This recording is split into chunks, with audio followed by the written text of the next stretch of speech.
Eh bien, bonjour! Alors aujourd'hui, on va parler de Viva Connection un peu plus en détail et vous allez voir, cet outil va vous permettre de rendre notre plateforme d'expérience collaborateur et non votre intranet bien plus intéressant pour vos utilisateurs. Bon bah écoutez, on va aller voir ça.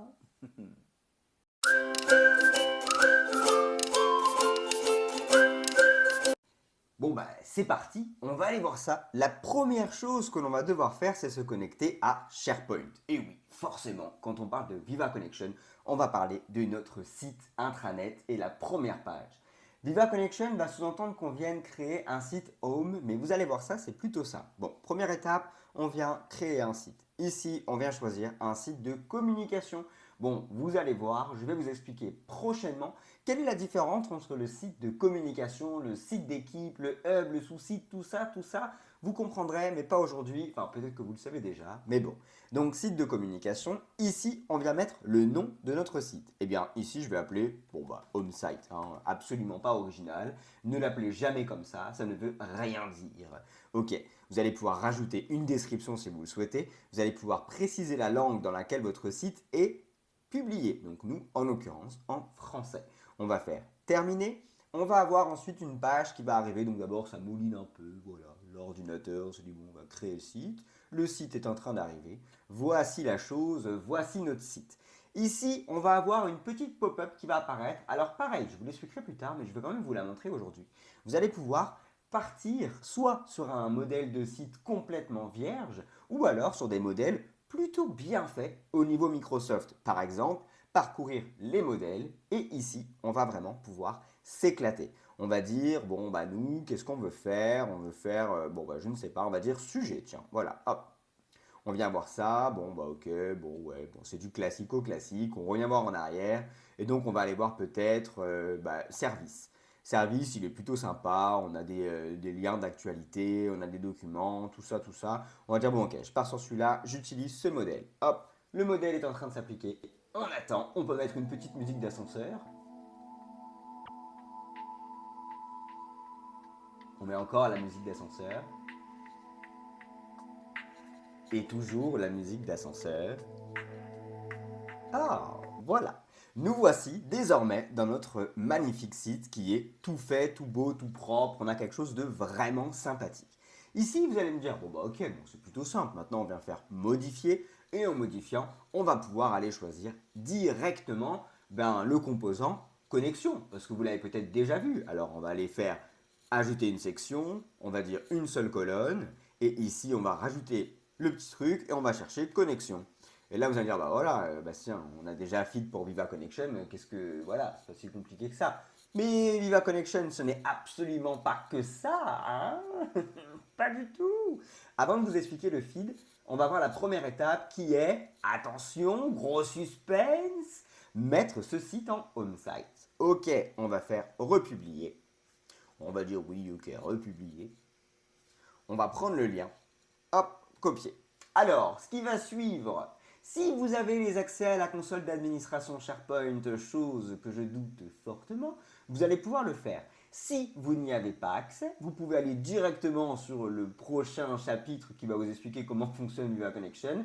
Mais pour pouvoir avoir accès à tout ça, vous devrez faire une demande à votre service IT pour que votre site soit le site Home. Attention, par contre, un site Home, c'est un seul et unique site par tenant, par environnement Microsoft. Ce qui fait que si vous voulez créer un site Home pour votre département légal, eh bien non. Le but, c'est que ce soit le département des communications.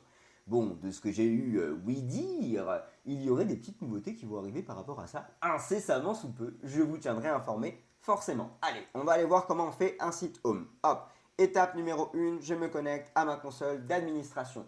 La chose superbe.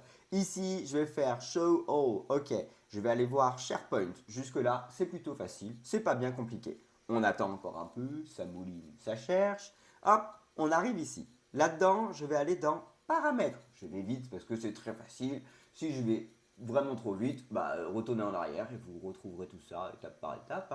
Mais en gros, on va dans Paramètres et ici, on va voir Site d'accueil ou Site Home. Tout dépendra de la langue dans laquelle votre centre d'administration est. Bon, jusque-là, c'est pas compliqué.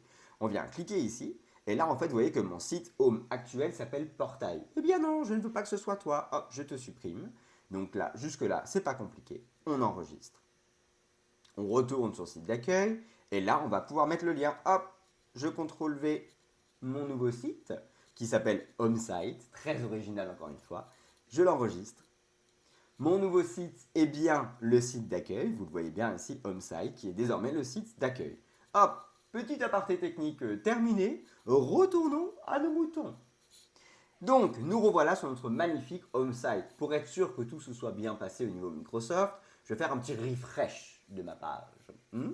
Et donc ici, vous allez voir que vous allez avoir de nouvelles possibilités qui sont arrivées. Et oui, c'est tout fabuleux. Donc, jusque-là, on va attendre un peu le temps qu'il digère un peu tout ça. Hop, on a les paramètres qui sont là. Vous me direz, ça existe pour tout le monde. Sauf que là, vous allez voir qu'on a de nouvelles choses. Gérer les connexions Viva. En cliquant sur Gérer les connexions Viva, vous allez pouvoir créer un tableau de bord. Et c'est là où on va pouvoir s'éclater, clairement. C'est clairement là où il y a une nouveauté notable avec Viva Connection. Allez, on va faire ça. Créer un tableau de bord. Qu'est-ce qu'un tableau de bord, vous me direz? Vous allez voir ça tout de suite. Et là, vous allez voir qu'on a une page qui vient de se créer, qui ressemble à ça. Mobile ou bureau. Ah, jusque-là, on se demande ce que c'est. Et vous voyez, sans grande surprise, que nous avons la possibilité d'ajouter des cartes. Et c'est là où vous allez vous éclater. C'est-à-dire que quand vous allez ajouter des cartes, vous allez avoir une multitude de choses qui vont exister. Vous allez pouvoir également les créer vous-même. Les cartes, en fait, sont des widgets que vous allez mettre en avant pour simplifier l'expérience de vos collaborateurs. Par exemple, vous avez des liens vers Workday pour qu'ils puissent mettre leur temps, pour qu'ils puissent poser des congés ou autres. Vous allez pouvoir mettre des raccourcis vers Workday, des raccourcis vers des applications spécifiques, des raccourcis vers des notifications, des approbations, ainsi de suite, ainsi de suite, ainsi de suite. Par exemple, ici, je vais mettre actualité principale. Ça va reprendre les actualités de mon site. Je vais pouvoir mettre une autre carte. Ici, on va dire, bon bah ok, je vais mettre une application Teams. Donc, en cliquant sur les petits crayons qui sont là, comme les widgets que vous avez, les webparts que vous avez sur SharePoint, le petit crayon. Là, vous allez pouvoir spécifier si vous voulez une moyenne ou une grande carte, on va dire une moyenne pour le coup. Vous allez pouvoir préciser l'application que vous voulez mettre en avant, on va dire par exemple Bing News, par exemple. Vous allez pouvoir mettre une description, donc par exemple Last News. On se la pète en anglais parce que bon, voilà. Ah. Ensuite, vous allez pouvoir hypothétiquement cibler votre audience. On en parlera plus tard, et le ciblage d'audience va vous permettre en fait de faire en sorte que uniquement un seul groupe de personnes voit cette carte versus d'autres personnes. Imaginons que vous créez une carte qui va être spécifique exclusivement pour l'équipe de vente, et bien vous pourrez taper exclusivement l'équipe de vente. Donc les autres personnes ne verront pas cette carte apparaître. La même chose sur les webparts qu'on a dans le site SharePoint pour les actualités, pour les liens rapides, ainsi de suite, ainsi de suite. Ok, jusque-là, on est bon. On vient pouvoir rajouter autre chose. On va dire, bon, bah, ok, je veux rajouter du Viva Learning. Donc là, il y a Viva Learning qui va arriver. Je veux rajouter une nouvelle carte que je veux appeler approbation. Enfin, moi, je veux l'approbation. Vous allez pouvoir après donc, créer une demande, par exemple une demande de congé. Les personnes pourront les faire de là, ainsi de suite, ainsi de suite. C'est vraiment quelque chose d'assez conséquent, d'assez important, plutôt sympathique en soi. Vous avez pas mal de possibilités. Et ensuite, l'autre option que moi j'aime bien, c'est que vous allez pouvoir créer vos cartes.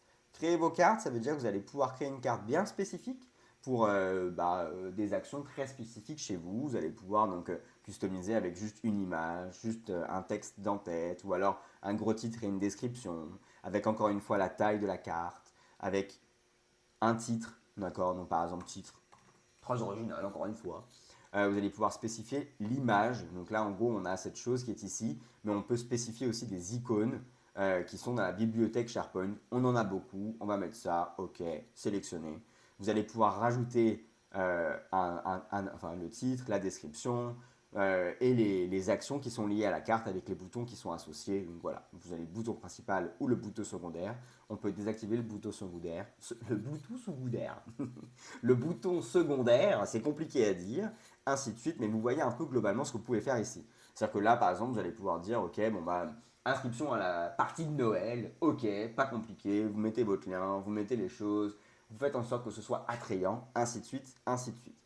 Une fois que ça c'est fait, vous allez pouvoir voir la même chose sur le mobile. Donc par exemple, dire, ok, bon bah là, il y a un trou, donc je vais le rajouter en haut, donc là, on va le mettre là, approbation par exemple. voyez, on peut vraiment jouer avec les cartes, pouvoir faire un aperçu de la chose qui va être au réel. Donc un aperçu qui sera sur le mobile et un aperçu qui sera sur le bureau. Une fois qu'on est bon, on ferme l'aperçu et on publie. Jusque-là, vous voyez, c'est plutôt simple. C'est un petit peu rébarbatif par rapport à ce qu'on peut avoir sur SharePoint dans sa globalité, mais ça permet de créer vraiment quelque chose de très personnalisé, quelque chose qui vient amplifier l'expérience, qui vient mettre vraiment une notion de simplification d'accès pour vos collaborateurs dans l'intranet, hashtag plateforme d'expérience collaborateur. Jusque-là, vous me direz, bon, ok, c'est super. Dans la page d'accueil, on va pouvoir mettre en avant cette magnifique chose qu'on a mise en place. Donc là, vous vous rappelez, on a notre modèle de site qui est juste là. Moi, ce que j'aime bien, c'est de mettre le dashboard à droite. Donc en gros, pour ça, on va faire modifier. En modifiant cette page-là, moi, ce que je vais devoir faire, c'est supprimer ce premier composant. Parce que rappelez-vous, quand on fait les petites droites, on ne peut pas mettre de section verticale si on a déjà une section qui est dite en pleine largeur. Donc en gros, on va dire, ok, bon, bah, cette section, je la supprime, je n'en veux plus. Je rajoute une section verticale.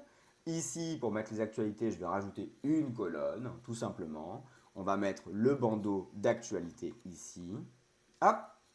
Et à droite, bah moi j'aime bien mettre directement ici la partie connection. Et donc là, vous voyez, on a le tableau de bord pour Viva Connection qui est arrivé. Chose que vous n'avez pas quand votre site n'est pas un home site. C'est normal. Le Viva Feed, lui, il va être disponible pour tout le monde. Viva Feed, l'objectif, c'est qu'il va remonter des infos de partout au même endroit. Donc les contenus Yammer, les contenus d'actualité des sites où la personne est membre, ainsi de suite, ainsi de suite. Le tableau de bord, lui, par contre, est un tableau de bord dit fixe. Et donc les collaborateurs ont accès à votre contenu que vous avez mis en place. En plus, il est optimisé pour la version mobile parce que quand l'utilisateur va se connecter au site Viva Connection, il pourra avoir accès au tableau de bord tout seul et vraiment avoir accès à tous ces raccourcis. Ce qui veut dire que vous avez quand même une multitude d'imagination potentielle par rapport à ça. Ok, bon là vous voyez, il n'est pas hyper beau, donc on va pouvoir après le retravailler pour faire en sorte qu'il soit un petit peu plus sexy, si on peut dire ça comme ça. Donc voilà. Voilà le niveau Viva Connection. En gros, pour résumer, c'est un tableau de bord où vous allez pouvoir vraiment mettre la totalité des choses qui sont importantes pour vos utilisateurs. C'est 100% mobile friendly. Ça veut dire que votre utilisateur pourra se connecter sur le tableau de bord directement et aura accès à la totalité des choses qui vont lui simplifier son quotidien, en plus de l'information que vous allez mettre sur votre plateforme. Et ensuite, on a le feed pour Viva Connection. Lui, en fait, pour le coup, ce feed-là, il va reprendre toutes les données, comme je vous le disais, qui sont de tous les sites où la personne est membre. Ça va reprendre les posts Yammer, ça va reprendre les vidéos stream, ainsi de suite, ainsi de suite. Voilà pour la partie dans l'intranet au niveau Viva Connection. Ensuite, il y a une dernière chose que je ne vais pas vous montrer parce que je ne sais pas vraiment le faire. Bah si, je sais le faire, mais bon, en toute franchise, c'est pas mon domaine, j'ai pas envie de dire de bêtises. Donc je vais vous mettre le lien en description de cette vidéo pour que vous sachiez le faire vous-même ou vous puissiez demander à vos équipes IT de le faire. Mais c'est que au niveau de tout ça, Viva Connection, c'est certes un dashboard, c'est certes un flux, mais c'est aussi quelque chose qui est plutôt hyper important et hyper intéressant, c'est quand vous allez dans Teams, vous allez pouvoir mettre directement le lien de votre plateforme à l'intérieur de Teams. Je vais vous montrer ça. Je ne vais pas vous montrer comment on fait, encore une fois, mais je vais vous montrer où est-ce que ça peut apparaître. Là, encore une fois, musique d'ascenseur. Voilà, je ne sais pas si vous l'entendez, mais mon ordinateur est en train de bien souffler. Il est un peu fatigué, dirais-je. On va faire un petit refresh parce que là on ne sait pas trop ce qui se passe. C'est les aléas du direct. Voilà. Au moins vous voyez que je ne fais pas 1000 montages. Voilà. Donc en gros, dans Teams, vous allez pouvoir mettre au-dessus de conversation, vous allez pouvoir mettre tout en haut, là comme conversation ou autre, un lien où quand vos utilisateurs vont cliquer dessus, ça va arriver directement sur la plateforme d'expérience collaborateur. Et donc c'est ça Viva Connection, c'est ces trois points. C'est un dashboard, c'est un flux résumé et c'est la connexion de votre intranet, plateforme d'expérience collaborateur, dans Teams directement. Et bien voilà, vous savez tout au sujet de Viva Connection. Vous êtes désormais prêt et prête à utiliser cette chose. N'oubliez pas, voyez avec vos services IT pour qu'ils vous aident à créer votre site en site home. C'est très important. Voyez également avec eux pour qu'ils puissent mettre le lien directement de cet espace dans Teams pour que les personnes aient accès à votre intranet, plateforme d'expérience collaborateur, directement depuis Teams sans passer par 1000 applications différentes. Voilà, donc j'espère que vous avez apprécié cette vidéo. Si oui, n'oubliez pas, likez. N'oubliez pas aussi, souscrivez à cette chaîne pour être informé de toutes les nouveautés et de tout ce qui se passe un peu dans ce monde Microsoft. Vous allez voir, beaucoup de choses vont arriver me concernant pour vous dans les prochaines semaines. Voilà, allez, à très bientôt, très bonne journée, très bon appétit, très bonne soirée, enfin voilà, on s'est compris. Je vous dis à bientôt.